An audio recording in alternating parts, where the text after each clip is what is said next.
Mardi 14 juillet 2021, 15h02. Il faisait 38 degrés à l'ombre, mais il n'y avait pas d'ombre. J était à genoux sur le béton brûlant du chantier, une chaleur qui te remonte par les genoux et te calcine de l'intérieur. L'air puait la poudre, la poussière de plâtre et le sang. Le sang de Yacine, mon pote, qui formait une flaque sombre et épaisse juste à côté de ma TN blanche. Ce jour-là, pour 10 000 €, on a signé notre arrêt de mort. On se croyait les loups de Marseille. On a attaqué des lions. Écoute-moi bien. La version que les Schmitz ont balancée à la télé, le règlement de compte entre bandes, c'est des conneries. Un mensonge pour pas affoler le bourgeois, pour que la France continue de croire que les quartiers nord ne sont qu'une cage de sauvages qui s'entretuent. La vérité était bien plus sale, bien plus humiliante. Alors avant que cette vidéo saute, abonne-toi et partage. Parce que si les mecs de mon ancien réseau tombent dessus, ou si la justice s'en mêle, c'est fini. Ils veulent étouffer ce qu'il s'est vraiment passé. Voilà, maintenant que t'es de la famille, on peut y aller. On peut tout déballer. Il faut revenir 2 heures en arrière. Il est 13h30. Le soleil cogne sur la tôle de l'Audi RS3 et le rap crache des basses qui font vibrer le bitume de la Castellane. On est les rois du monde, ou du moins les princes de Marseille. On a la jeunesse, la puissance du réseau derrière nous, et on s'apprête à commettre la plus grosse erreur de toute notre putain de vie. Dans la caisse, on était 4. Yacine au volant, le plus fou de nous tous. Samir et Bilal à l'arrière, silencieux, déjà dans le film. Et moi, Crimo, côté passager, le Glock 19 calé dans la sacoche Lacoste. On était elle, équipe qui monte au sein de la DZ Mafia. On avait la confiance des grands. On ramenait de la thune. On était craints et ça nous suffisait. On était jeunes, arrogants, et on se sentait absolument invincible, protégés par la réputation du réseau et l'odeur de l'argent facile. Notre quotidien, était le charbon. Tenir le point de deal du matin au soir, voir défiler les clients, sentir l'oseille qui s'accumule. Cette routine te donne un sentiment de puissance irréelle.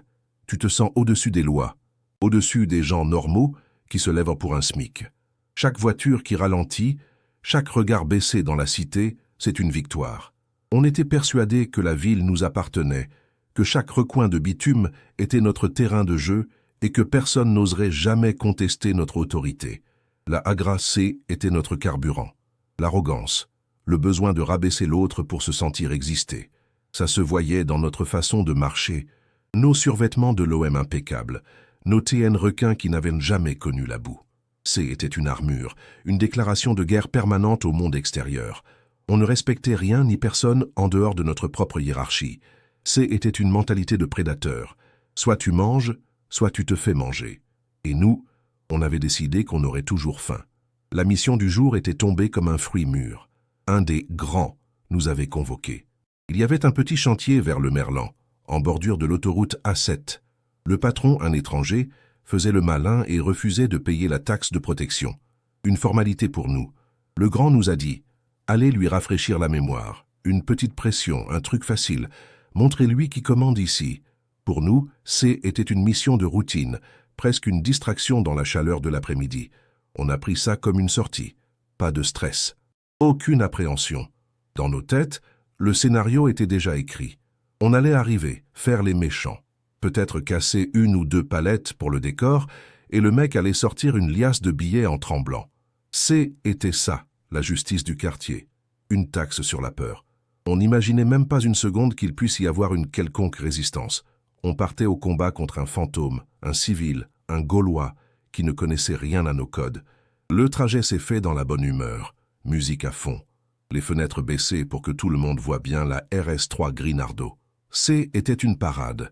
On se sentait comme des soldats partant pour une opération éclair. Yacine a même sorti son arme. Un vieux Uzi à peine fonctionnel, juste pour la frime. On se chambrait. On parlait de ce qu'on ferait avec l'argent. On était déjà dans l'après, aveuglés par notre propre ego, sourds à tous les signaux que l'univers allait nous envoyer. L'arrivée sur le chantier a été brutale. Yacine a pilé, faisant voler un nuage de poussière et de gravier qui a recouvert un panneau de signalisation. Le soleil était à son zénith, écrasant tout de son poids. On pouvait sentir l'odeur du goudron chaud et entendre le vrombissement incessant des voitures sur l'autoroute du soleil, juste en contrebas. Le décor était planté, un terrain vague, quelques structures en béton à moitié montées, et une chaleur à crever. Un no man's land parfait pour une petite démonstration de force. De la voiture, on a observé la scène. 4 mecs en tout. Un, plus âgé, la quarantaine, type slave, donnait des ordres. Il avait un visage buriné par le soleil, des mains comme des battoirs et un débardeur gris trempé de sueur. Il correspondait parfaitement à la description de notre cible. Les 3 autres s'activaient autour de lui, le dos courbé, l'air de simples ouvriers étrangers, le genre de mecs qui ne cherchent jamais les emmerdes. Ils semblaient fatigués, usés par le travail physique. Notre première réaction a été le mépris. « Regarde-moi ces miskines » a lâché Samir depuis la banquette arrière. Il n'avait rien d'impressionnant. Il ressemblait à tous ces ouvriers de l'Est qu'on voit trimer sur les chantiers de la ville. Des fantômes invisibles qui construisent le nouveau Marseille sans jamais en profiter. Ils étaient la proie parfaite, le genre de cible qui ne porte pas plainte, qui a trop peur des autorités et encore plus de nous. On se sentait déjà en position de force absolue. Le plan était d'une simplicité enfantine, dictée par notre arrogance. Yacine et moi, on descend. On est les plus nerveux, les plus crédibles. Samir reste au volant, moteur tournant, et Bilal en couverture côté passager. On isole le chef, on le prend à part, loin des autres, pour éviter les témoins et maximiser la pression psychologique. Une approche directe, sans fioritures. On voulait que ce soit rapide, efficace et surtout humiliant pour lui. Il devait comprendre qui étaient les vrais patrons de ce territoire. Dans l'habitacle surchauffé de l'Audi, les derniers mots échangés étaient pleins de certitude. On lui montre le Glock. Il va pisser dans son froc et sortir le cash. C'est plié en 2 minutes. On se casse avant même que les voisins comprennent ce qui se passe. On riait déjà. On se voyait déjà revenir au quartier, victorieux, avec l'argent et une bonne histoire à raconter. La possibilité d'un échec ou d'une complication n'a même pas effleuré notre esprit une seule seconde. Était une pure formalité. On est sorti de la voiture. Le bruit de nos TN neuves sur le gravier semblait résonner dans le silence du chantier. On a marché lentement, délibérément, comme des acteurs qui entrent en scène. On voulait qu'ils nous voient arriver, qu'ils sentent la menace monter. Chaque pas était calculé pour installer notre domination. On avançait en ligne, Yacine légèrement devant moi, le menton haut, les mains prêtes à plonger dans sa sacoche. On était les prédateurs, et on venait réclamer notre dû. On est arrivé à sa hauteur. L'odeur de sueur et de ciment flottait dans l'air. Yacine a lancé la première pique avec ce ton qu'on maîtrisait si bien, un mélange de familiarité et de menace. Wesh le vieux, apparemment, c'est le jour de la paix aujourd'hui. On s'attendait à ce qu'il sursaute, qu'il balbutie, qu'il montre un signe de peur, mais il n'y a eu rien de tout ça. Il a simplement fini son geste, posant un outil, avant de se tourner vers nous. Sa réaction a été le premier grain de sable dans notre mécanique bien huilée. Il s'est retourné lentement, sans précipitation. Et son regard, ce n'était pas un regard de victime. Pas de panique, pas de supplication. Était un regard bleu, délavé, presque vide. Il nous a scannés, de la tête aux pieds, en une fraction de seconde. Ce n'était pas de la peur, était une évaluation. Comme un expert qui analyse un problème. Il mesurait le danger, il nous jaugeait. Et ça, était complètement nouveau pour nous. Yacine, déstabilisé par ce calme, a monté le ton. Il ne supportait pas qu'on ne le craigne pas. Il s'est approché, presque torse contre torse. T'as compris ou il faut que je te dessine? Le patron, c'est toi, non? Alors tu payes la taxe. C'est simple. Il a mis une petite tape sur la joue de l'homme. Le geste de la agra ultime, celui qui est censé briser la volonté de n'importe qui. Mais l'homme n'a pas bronché. Il a juste continué de nous fixer. Et c'est là qu'il a parlé. Sa voix était calme, posée, avec un léger accent de l'Est qui aurait dû nous rassurer, mais qui sonnait étrangement menaçant. Vous êtes sûrs de vouloir faire ça, les petits? Le mot « petit ». Il nous a appelés les petits. Ce n'était pas une question, était un avertissement. Dans sa bouche, ce mot était une insulte bien plus violente que toutes celles qu'on connaissait. Il venait de retourner notre propre jeu de domination psychologique contre nous. Et on ne l'a pas vu venir. C'est à cet instant précis que j'ai senti une décharge de peur glaciale me parcourir l'échine. Tout était faux. Le décor, le personnage, la situation. On s'était trompé. Ce type n'était pas un simple chef de chantier. L'air a changé. La chaleur semblait moins pesante, comme si tout s'était mis en pause. Mon instinct de survie. anesthésié par des années de fausse invincibilité, hurlait dans ma tête. Il criait de fuir, de laisser tomber, de se barrer le plus loin possible. J'ai regardé son corps et j'ai compris. Sa posture, n'était plus celle d'un ouvrier fatigué. Son dos, s'était redressé. Ses épaules, avant affaissées, étaient maintenant relâchées mais prêtes. Il était ancré au sol, stable, comme un bloc de béton. Était la posture d'un combattant, un professionnel. Il n'avait plus l'air d'un homme qui subit le travail, mais d'un homme qui attendait l'action. On était tombé dans un piège, et on était les seuls à ne pas le savoir. Mon regard a balayé le reste du chantier. Les 3 autres, ouvriers, avaient cessé de travailler.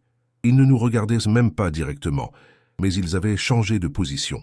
Ils formaient maintenant un triangle lâche autour de nous et de la voiture. Ce N n'était pas le hasard. Ça était une formation tactique, une manœuvre pour nous couper toute retraite et nous encercler. Ils étaient au près, ils n'attendaient aucun signal. Le signal que Yacine, dans sa folie, allait leur donner. L'ego de Yacine a pris le dessus. Pour lui, ce calme était le pire des affronts. Il ne pouvait pas reculer, pas devant moi, pas devant les autres dans la voiture. Sa réputation était en jeu. Il a interprété le calme du légionnaire comme de l'arrogance et il a décidé de la briser. Il a souri méchamment, un rictus nerveux, et sa main a glissé vers la fermeture éclair de sa sacoche. Il allait faire l'irréparable, et je le savais. Je savais qu'on venait de franchir le point de non-retour. Je voulais lui crier de s'arrêter, de tout laisser tomber.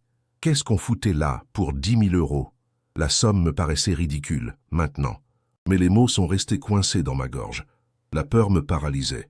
Et puis, il y avait la fierté, cette putain de fierté de la cité qui t'interdit de faire marche arrière, qui te force à aller jusqu'au bout même quand tu sais que tu cours droit au désastre. On était prisonniers de notre propre personnage. Yacine a sorti son Glock. Le clic métallique a semblé assourdissant dans le silence soudain. Il l'a pointé vers le visage de l'homme. Le visage toujours aussi impassible. « Tu vas voir si on est des petits maintenant », a-t-il commencé à dire. Il n'a jamais pu finir sa phrase. La suite a été d'une rapidité et d'une violence que je ne pourrai jamais oublier. Était comme si le temps était à la fois accéléré et ralenti. L'explosion de violence a été chirurgicale. Le légionnaire n'a pas reculé. Il a avancé. Son premier mouvement a été un éclair. Sa main gauche a dévié le canon du Glock vers le ciel, pendant que sa main droite s'abattait sur le poignet de Yacine. J'ai entendu un craquement sec et horrible, le bruit d'un os qui se brise net. Yacine a hurlé, non pas de douleur, mais de surprise. Il n'a pas compris ce qui lui arrivait. Était trop rapide, trop technique. La suite a été une leçon de combat. En un seul mouvement fluide, l'homme a tordu le bras de Yacine, l'a désarmé et a récupéré le Glock en plein vol. Tout ça en moins d'1 seconde. Il n'y a eu aucune hésitation, aucun geste superflu. Était une séquence apprise, répétée des milliers de fois. Ce N n'était pas une bagarre de rue. Était une neutralisation. Le prédateur venait de voir sa propre arme retourner contre lui par une force qu'il ne pouvait même pas concevoir. Puis le coup de feu est parti. Un seul. Sec, précis, presque discret. Le son a claqué dans la chaleur de l'après-midi. Yacine s'est effondré comme une poupée de chiffon, une petite tache rouge apparaissant sur son survêtement de l'OM. Il n'y a pas eu d'agonie, pas de dernier mot. Juste le silence et le choc. J était figé, le sang glacé dans mes veines, incapable de bouger, de penser, de respirer. Le monde venait de basculer. Au même instant, comme s'il n'attendait que ce signal, les 3 autres ouvriers sont passés à l'action. Ce n'étaient plus des maçons. Était une section d'assaut. L'un d'eux a sorti une arme de poing d'une caisse à outils et a tiré 2 balles à travers le pare-brise de l'Audi. Samir, le chauffeur, a été abattu sur le coup, sa tête heurtant lourdement le volant. Ça bougeait de partout, dans un silence de mort, sans un cri, sans un ordre. Les 2 autres se sont occupés de Bilal. L'un a brisé la vitre passager d'un coup de coude. L'autre a ouvert la portière et l'a extirpé de la voiture avec une force surhumaine. Il a été projeté au sol, son crâne heurtant le béton dans un bruit sourd. Ils l'ont maîtrisé avec une violence inouïe, une clé d'étranglement, des coups précis aux points vitaux. En quelques secondes, notre couverture et notre plan d'évasion avaient été anéantis. L'opération n'a pas duré 10 secondes. 10 secondes pour passer du statut de roi de la cité à celui de gibier. 10 secondes pour que notre monde de certitude s'effondre. Le silence est retombé sur le chantier, lourd, pesant, seulement troublé par le bruit lointain de l'autoroute. J était seul, debout, au milieu du chaos, mon Glock toujours dans ma sacoche, inutile. J était paralysé par une terreur pure, une terreur que je n'avais jamais connue. Le chef de chantier, le légionnaire, s'est alors tourné vers moi. Il a avancé calmement, le Glock de Yacine toujours à la main, pointé droit sur mon front. Ses yeux bleus étaient vides de toute émotion. Pas de colère, pas de haine, pas de joie, juste le vide. C'était le regard d'un homme qui fait son travail, et son travail, à ce moment-là, c'était de s'occuper de moi. J'ai compris que j'allais mourir. Pour 10 000 euros. La scène était surréaliste. Yacine mort par terre. Samir et Bilal hors de combat, gémissant de douleur. Lodi criblé de balles. Et moi, à genoux, sans même qu'il me le demande, les mains en l'air. Toute notre agra, toute notre arrogance s'était évaporée sous le soleil de Marseille. Il ne restait que la peur et l'humiliation. On était venu donner une leçon et on venait de recevoir la plus grande leçon de notre vie. C'est là que les sirènes ont commencé à hurler au loin. La BAC. Quelqu'un avait dû appeler les Schmitz. Ils sont arrivés en trombe, toutes sirènes hurlantes, et ont débarqué armes au poing, prêts pour une fusillade. Ils ont découvert une scène de guerre, mais une guerre déjà terminée. Ils étaient en retard, comme toujours. Ils n'étaient là que pour ramasser les morceaux et essayer de comprendre l'incompréhensible. Et là, l'humiliation suprême.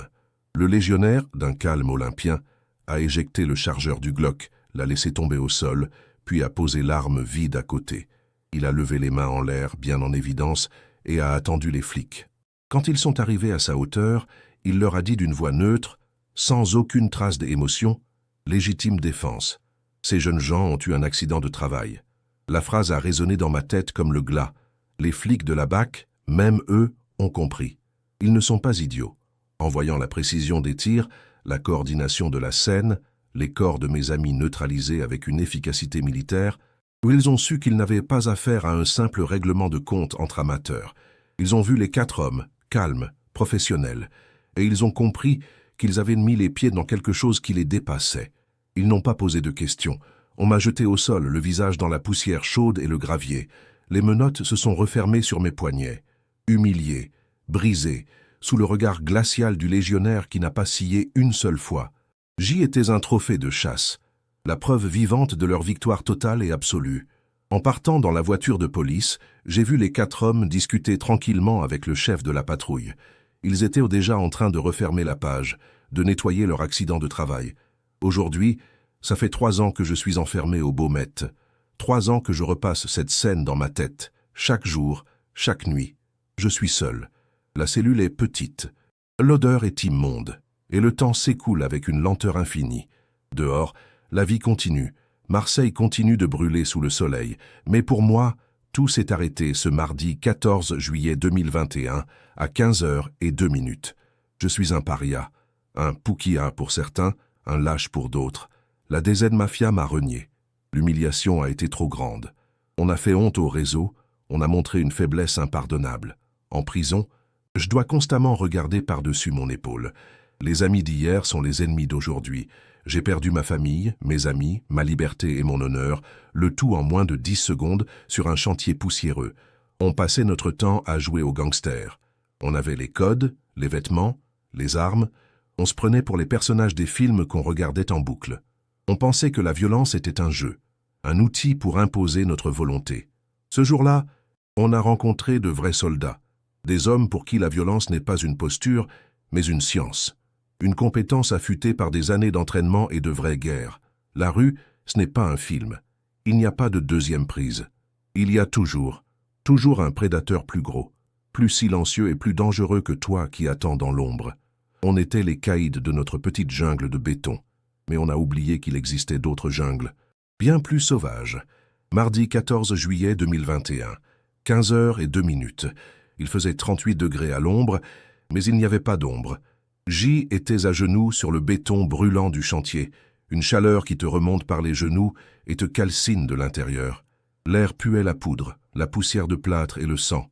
Le sang de Yacine, mon pote, qui formait une flaque sombre et épaisse, juste à côté de ma TN blanche. Ce jour-là, pour 10 000 euros, on a signé notre arrêt de mort. On se croyait les loups de Marseille. On a attaqué des lions. Écoute-moi bien. La version que les Schmitt ont balancée à la télé, le règlement de compte entre bandes, c'est des conneries. Un mensonge pour pas affoler le bourgeois. Pour que la France continue de croire que les quartiers nord ne sont qu'une cage de sauvages qui s'entretuent.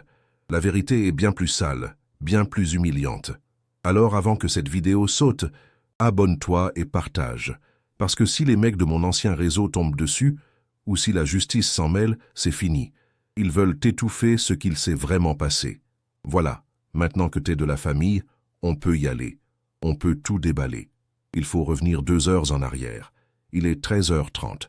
Le soleil cogne sur la tôle de l'Audi RS3 et le rap crache des basses qui font vibrer le bitume de la Castellane. On est les rois du monde, ou du moins les princes de Marseille. On a la jeunesse, la puissance du réseau derrière nous, et on s'apprête à commettre la plus grosse erreur de toute notre putain de vie. Dans la caisse, on était 4. Yacine au volant, le plus fou de nous tous. Samir et Bilal à l'arrière, silencieux, déjà dans le film. Et moi, Crimo, côté passager, le Glock 19 calé dans la sacoche Lacoste. On était elle, équipe qui monte au sein de la DZ Mafia. On avait la confiance des grands. On ramenait de la thune. On était craints et ça nous suffisait. On était jeunes, arrogants, et on se sentait absolument invincible, protégés par la réputation du réseau et l'odeur de l'argent facile. Notre quotidien, était le charbon. Tenir le point de deal du matin au soir, voir défiler les clients, sentir l'oseille qui s'accumule. Cette routine te donne un sentiment de puissance irréelle.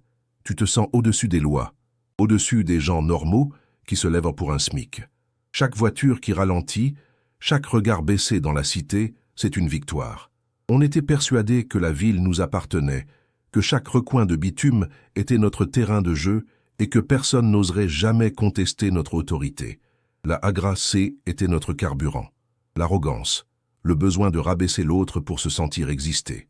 Ça se voyait dans notre façon de marcher, nos survêtements de l'OM impeccables, nos TN requins qui n'avaient jamais connu la boue. Était une armure, une déclaration de guerre permanente au monde extérieur. On ne respectait rien ni personne en dehors de notre propre hiérarchie. Était une mentalité de prédateur. Soit tu manges, soit tu te fais manger. Et nous, on avait décidé qu'on aurait toujours faim. La mission du jour était tombée comme un fruit mûr. Un des grands nous avait convoqués. Il y avait un petit chantier vers le Merlan, en bordure de l'autoroute A7. Le patron, un étranger, faisait le malin et refusait de payer la taxe de protection. Une formalité pour nous. Le grand nous a dit « Allez lui rafraîchir la mémoire. Une petite pression, un truc facile. Montrez-lui qui commande ici. » Pour nous, était une mission de routine, presque une distraction dans la chaleur de l'après-midi. On a pris ça comme une sortie. Pas de stress. Aucune appréhension. Dans nos têtes, le scénario était déjà écrit. On allait arriver, faire les méchants. Peut-être casser 1 ou 2 palettes pour le décor, et le mec allait sortir une liasse de billets en tremblant. Était ça, la justice du quartier. Une taxe sur la peur. On n'imaginait même pas une seconde qu'il puisse y avoir une quelconque résistance. On partait au combat contre un fantôme, un civil, un Gaulois, qui ne connaissait rien à nos codes. Le trajet s'est fait dans la bonne humeur, musique à fond. Les fenêtres baissées pour que tout le monde voit bien la RS3 Grinardo. Était une parade. On se sentait comme des soldats partant pour une opération éclair. Yacine a même sorti son arme. Un vieux Uzi à peine fonctionnel, juste pour la frime. On se chambrait. On parlait de ce qu'on ferait avec l'argent. On était déjà dans l'après, aveuglés par notre propre ego, sourds à tous les signaux que l'univers allait nous envoyer. L'arrivée sur le chantier a été brutale. Yacine a pilé, faisant voler un nuage de poussière et de gravier qui a recouvert un panneau de signalisation. Le soleil était à son zénith, écrasant tout de son poids. On pouvait sentir l'odeur du goudron chaud et entendre le vrombissement incessant des voitures sur l'autoroute du soleil, juste en contrebas. Le décor était planté, un terrain vague, quelques structures en béton à moitié montées, et une chaleur à crever. Un no man's land parfait pour une petite démonstration de force. De la voiture, on a observé la scène. 4 mecs en tout. Un, plus âgé, la quarantaine, type slave, donnait des ordres. Il avait un visage buriné par le soleil, des mains comme des battoirs et un débardeur gris trempé de sueur. Il correspondait parfaitement à la description de notre cible. Les 3 autres s'activaient autour de lui, Le dos courbé, l'air de simples ouvriers étrangers, le genre de mec qui ne cherche jamais les emmerdes. Ils semblaient fatigués, usés par le travail physique. Notre première réaction a été le mépris. « Regarde-moi ces miskines » a lâché Samir depuis la banquette arrière. Il n'avait rien d'impressionnant. Il ressemblait à tous ces ouvriers de l'Est qu'on voit trimer sur les chantiers de la ville. Des fantômes invisibles qui construisent le nouveau Marseille sans jamais en profiter. Ils étaient la proie parfaite, le genre de cible qui ne porte pas plainte, qui a trop peur des autorités et encore plus de nous. On se sentait déjà en position de force absolue. Le plan était d'une simplicité enfantine, dictée par notre arrogance. Yacine et moi, on descend. On est les plus nerveux, les plus crédibles. Samir reste au volant, moteur tournant, et Bilal en couverture côté passager. On isole le chef, on le prend à part, loin des autres, pour éviter les témoins et maximiser la pression psychologique. Une approche directe, sans fioritures.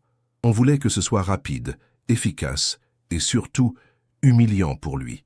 Il devait comprendre qui étaient les vrais patrons de ce territoire. Dans l'habitacle surchauffé de l'Audi, les derniers mots échangés étaient pleins de certitude. On lui montre le Glock. Il va pisser dans son froc et sortir le cash. C'est plié en 2 minutes. On se casse avant même que les voisins comprennent ce qui se passe. On riait déjà. On se voyait déjà revenir au quartier, victorieux, avec l'argent et une bonne histoire à raconter. La possibilité d'un échec ou d'une complication n'a même pas effleuré notre esprit une seule seconde. Était une pure formalité. On est sorti de la voiture. Le bruit de nos TN neuves sur le gravier semblait résonner dans le silence du chantier.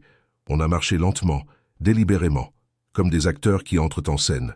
On voulait qu'ils nous voient arriver, qu'ils sentent la menace monter. Chaque pas était calculé pour installer notre domination. On avançait en ligne, Yacine légèrement devant moi, le menton haut, les mains prêtes à plonger dans sa sacoche. On était les prédateurs, et on venait réclamer notre dû. On est arrivé à sa hauteur. L'odeur de sueur et de ciment flottait dans l'air, épaisse et suffocante. Yacine a lancé la première pique, avec ce ton qu'on maîtrisait si bien, un mélange de familiarité et de menace pure qui avait toujours fonctionné. Wesh le vieux, apparemment c'est le jour de la paix aujourd'hui. On s'attendait à ce qu'il sursaute, qu'il balbutie, qu'il montre le moindre signe de peur, mais il n'y a eu absolument rien de tout ça. Il a simplement fini son geste. Sa réaction a été le premier grain de sable dans notre mécanique bien huilée. Il s'est retourné lentement, sans aucune précipitation, comme s'il avait tout son temps. Et son regard, ce haine, était pas un regard de victime. Pas de panique, pas de supplication. Était un regard bleu, délavé, presque vide. Il nous a scannés, de la tête aux pieds, en une fraction de seconde. Ce haine était pas de la peur. Était une évaluation. Comme un expert qui analyse un problème. Il mesurait le danger. Il nous jaugeait. Yacine, déstabilisé par ce calme, a monté le ton. Il ne supportait pas qu'on ne le craigne pas. Était une insulte à son statut. Il s'est approché, presque torse contre torse, pour envahir son espace vital. T'as compris où il faut que je te dessine? Le patron, c'est toi, non? Alors tu payes la taxe. C'est simple. Il a mis une petite tape sur la joue de l'homme. Le geste de la hagra ultime, celui qui est censé briser la volonté de n'importe qui. Et c'est là qu'il a parlé. Sa voix était calme, posée, avec un léger accent de l'Est qui aurait dû nous rassurer, mais qui sonnait étrangement menaçant dans la chaleur écrasante. « Vous êtes sûrs de vouloir faire ça, les petits ?» Le mot « aux petits », il nous a appelés « les petits ». Ce « N » n'était pas une question. Était un avertissement glacial. Dans sa bouche, ce mot était une insulte bien plus violente que toutes celles qu'on connaissait. Il venait de retourner notre propre jeu contre nous. C'est à cet instant précis que j'ai senti une décharge de peur glaciale me parcourir l'échine, une peur primaire que je n'avais jamais ressentie. Tout était faux, le décor, le personnage, la situation. On s'était trompé. Ce type n'était pas un simple chef de chantier. L'air a changé, la chaleur semblait moins pesante, comme si tout s'était mis en pause. Mon instinct de survie, anesthésié par des années de fausse invincibilité, hurlait dans ma tête de me barrer le plus loin possible. J'ai regardé son corps et j'ai compris. Sa posture n'a été plus celle d'un ouvrier fatigué. Son dos s'était redressé, ses épaules, avant affaissées, étaient maintenant relâchées mais prêtes à exploser. Il était ancré au sol, stable, comme un bloc de béton, son centre de gravité bas. C'était la posture d'un combattant, un professionnel. Il n'avait plus l'air d'un homme qui subit le travail, mais d'un homme qui attendait l'action. On était tombé dans un putain de piège. Mon regard a balayé le reste du chantier. Les 3 autres ouvriers avaient cessé de travailler. Ils ne nous regardaient même pas directement, mais ils avaient changé de position, presque imperceptiblement. Ils formaient maintenant un triangle lâche autour de nous et de la voiture. Ce n'était pas le hasard. Était une formation tactique, une manœuvre pour nous couper toute retraite et nous encercler. Ils étaient là prêts. Ils n'attendaient qu'un signal. Le signal que Yacine, dans sa folie, allait leur donner. L'ego de Yacine a pris le dessus. Pour lui, ce calme était le pire des affronts, une négation de son pouvoir. Il ne pouvait pas reculer, pas devant moi, pas devant les autres dans la voiture. Sa réputation était en jeu. Il a interprété le sang-froid du légionnaire comme de l'arrogance, et il a décidé de la briser. Il a souri méchamment, un rictus nerveux, et sa main a glissé vers la fermeture éclair de sa sacoche Lacoste. Il allait faire l'irréparable. Je voulais lui crier de s'arrêter, de tout laisser tomber. Qu'est-ce qu'on foutait là pour 10 000 €? La somme me paraissait ridicule, maintenant, face à ce danger palpable. Mais les mots sont restés coincés dans ma gorge. La peur me paralysait. Et puis, il y avait cette putain de fierté de la cité qui t'interdit de faire marche arrière, qui te force à aller jusqu'au bout même quand tu sais que tu cours droit au désastre. On était prisonnier de notre propre personnage. Yacine a sorti son Glock. Le clic métallique a semblé assourdissant dans le silence soudain, un son qui a tout gelé. Il l'a pointé vers le visage de l'homme, le visage toujours aussi impassible, un masque de granit sous le soleil écrasant. « Tu vas voir si on est des petits, maintenant », a-t-il commencé à dire, son rictus plein de haine et de fierté blessée. Il n'a jamais pu finir sa phrase. La suite fut une chorégraphie de la mort, une explosion de violence pure. L'action a été fulgurante, d'une brutalité professionnelle. Le légionnaire n'a pas reculé. Il a avancé, entrant dans la garde de Yacine. Son premier mouvement a été un éclair. Sa main gauche a dévié le canon du Glock vers le ciel, pendant que sa main droite s'abattait sur le poignet de mon ami. J'ai entendu un craquement sec et horrible, le bruit d'un os qui se brise net sous la pression. Yacine a hurlé non pas de douleur mais de surprise pure et totale. La suite a été une leçon de combat rapprochée. En un seul mouvement fluide, l'homme a tordu le bras de Yacine, l'a désarmé et a récupéré le Glock en plein vol, le tout en moins d'1 seconde. Il n'y a eu aucune hésitation, aucun geste superflu. Était une séquence apprise, répétée des milliers de fois dans l'enfer d'un camp d'entraînement. Ce N n'était pas une bagarre de rue, était une neutralisation chirurgicale, froide et définitive. Puis le coup de feu est parti, un seul, sec, précis, presque discret. Le son a claqué dans la chaleur de l'après-midi. Yacine s'est effondré comme une poupée de chiffon, une petite tache rouge apparaissant sur son survêtement de l'OM, juste au-dessus du cœur. Il n'y a pas eu d'agonie, pas de dernier mot, juste le silence et le choc. J'y étais figé, le sang glacé dans mes veines, incapable de bouger, de penser, de respirer. Mon monde venait de basculer. Au même instant, comme s'il n'attendait que ce signal, les 3 autres ouvriers sont passés à l'action. Ce N était plus des maçons. C'était une section d'assaut coordonnée. L'un d'eux a sorti une arme de poing d'une caisse à outils et a tiré 2 balles à travers le pare-brise de l'Audi. Samir, le chauffeur, a été abattu sur le cou, sa tête heurtant lourdement le volant dans un bruit mat. Ça bougeait de partout, dans un silence de mort, sans un cri. Les 2 autres se sont occupés de Bilal avec une efficacité terrifiante. L'un a brisé la vitre passager d'un coup de coude renforcé. L'autre a ouvert la portière et l'a extirpé de la voiture avec une force surhumaine. Il a été projeté au sol, son crâne heurtant le béton dans un bruit sourd et humide. Ils l'ont maîtrisé avec une violence inouïe, une clé de étranglement, des coups précis aux points vitaux. En quelques secondes, notre couverture et notre plan d'évasion avaient été anéantis. L'opération n'a pas duré 10 secondes. 10 secondes pour passer du statut de roi de la cité à celui de gibier. 10 secondes pour que notre monde de certitude s'effondre dans la poussière et le sang. Le silence est retombé sur le chantier, lourd, pesant, seulement troublé par le bruit lointain de l'autoroute. J'y étais seul, debout au milieu du chaos, mon propre Glock toujours dans ma sacoche, inutile et ridicule. J'y étais paralysé par une terreur pure. Le chef de chantier, le légionnaire, s'est alors tourné vers moi. Il a avancé calmement, le Glock de Yacine toujours à la main, pointé droit sur mon front. Ses yeux bleus étaient vides de toute émotion. Pas de colère, pas de haine, pas de joie, juste le vide absolu d'un professionnel qui termine sa tâche. C était le regard d'un homme qui fait son travail. Et son travail, à ce moment-là, était de s'occuper de moi. J'ai compris que j'allais mourir pour 10 000 euros. La scène était surréaliste. Yacine mort par terre, Samir et Bilal hors de combat, l'Audi RS3 criblé de balles, et moi, à genoux, sans même qu'il me le demande, les mains en l'air. Toute notre agra, toute notre arrogance était évaporée sous le soleil de Marseille.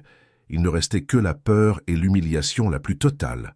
On était venu donner une leçon, et on venait de recevoir la plus grande leçon de notre misérable vie de petit caïd. C'est là que les sirènes ont commencé à hurler au loin, un son strident qui déchirait le silence de mort. La BAC. Quelqu'un avait dû appeler les Schmitz. Ils sont arrivés en trombe, toutes sirènes hurlantes, et ont débarqué armes au poing, prêts pour une fusillade de western. Ils ont découvert une scène de guerre, mais une guerre déjà terminée, propre et clinique. Ils étaient en retard, comme toujours. Ils n'étaient là que pour ramasser les morceaux et essayer de comprendre l'incompréhensible. Et là, l'humiliation suprême, celle qui me ronge encore aujourd'hui. Le légionnaire, d'un calme olympien, a éjecté le chargeur du Glock, l'a laissé tomber au sol, puis a posé l'arme vide à côté de lui. Il a levé les mains en l'air, bien en évidence, et a attendu les flics. Quand ils sont arrivés à sa hauteur, il leur a dit d'une voix neutre, sans aucune trace d'émotion, « Légitime défense. Ces jeunes gens ont eu un accident de travail. Les flics de la BAC, même eux, ont compris qu'ils n'étaient pas sur un simple règlement de compte. Ils ne sont pas idiots. En voyant la précision des tirs, la coordination de la scène, les corps de mes amis neutralisés avec une efficacité militaire, ils ont su qu'ils n'avaient pas affaire à des amateurs. Ils ont vu les 4 hommes, calmes, professionnels, et ils ont compris qu'ils avaient mis les pieds dans quelque chose qui les dépassait totalement. Ils n'ont pas posé de questions. On m'a jeté au sol, le visage dans la poussière chaude et le gravier qui me griffait la joue. Les menottes se sont refermées sur mes poignets avec un clic sec et définitif. Humilié, brisé, sous le regard glacial du légionnaire qui n'a pas scié une seule fois. J était un trophée de chasse, la preuve vivante de leur victoire totale. En partant dans la voiture de police, j'ai vu les 4 hommes discuter tranquillement avec le chef de la patrouille, comme s'ils débriefaient une simple mission. Le verdict est tombé comme un coup près. 20 ans de prison pour tentative de meurtre en bande organisée et association de malfaiteurs. Bilal a pris la même chose. Les ouvriers, eux, n'ont jamais été inquiétés. Dossier classé. Légitime défense. Ce jour-là, j'ai compris qu'il y avait une justice pour les mecs comme nous, les petits soldats du charbon, et une autre pour les fantômes, ceux qui servent l'État dans l'ombre et qui ont le droit de vie et de mort. Aujourd'hui, ça fait 10 ans. 10 ans que le soleil de Marseille ne tape plus sur ma peau, mais sur les barreaux de ma cellule au Baumette. Je suis un fantôme, un survivant maudit. Pour le réseau, je suis un lâche, un pouki qui a survécu à l'humiliation suprême. Ma famille ne me parle plus. Chaque jour, je revis la scène, le bruit de l'os de Yacine qui craque, le silence après les tirs. Le prix de 10 000 euros, je le paie à perpétuité dans cette odeur de Javel et de S. Et lui, le légionnaire, l'homme aux yeux bleus, je suis sûr qu'il n'a pas perdu une seule nuit de sommeil. Il a probablement fini son chantier, vendu les appartements à des familles qui ignorent que leur balcon a été construit sur notre tombe. Pour lui et ses hommes, on n'était qu'un incident, un accident de travail, vite classé. Un problème administratif réglé en moins de 10 secondes. Il est retourné à sa vie. Un fantôme invisible, pendant que nous, on est devenus les fantômes du cimetière. On passait notre temps à jouer les gangsters, à croire que la Agra et une calache faisaient de nous des hommes. On confondait l'arrogance avec le pouvoir, le bruit avec la force. Ce jour-là, on a rencontré des professionnels, des hommes pour qui la violence n'est pas une émotion, c'est un outil, une science froide et précise. Ils n'avaient pas besoin de crier, pas besoin de frimer. Leur calme était 1000 fois plus terrifiant que toutes nos menaces et nos armes réunies. Alors retiens bien ça, si tu traînes dans la rue en te croyant invincible. Il y a une chaîne alimentaire. Nous, on se voyait comme les loups de la cité, les prédateurs ultimes. On a juste oublié une chose. Au-dessus des loups, il y a les lions. Et les lions ne font pas de bruit avant de chasser. Ils ne préviennent pas. Ils attendent juste que tu fasses l'erreur fatale de frapper à la porte de leur cage. On a frappé et ils nous ont dévorés.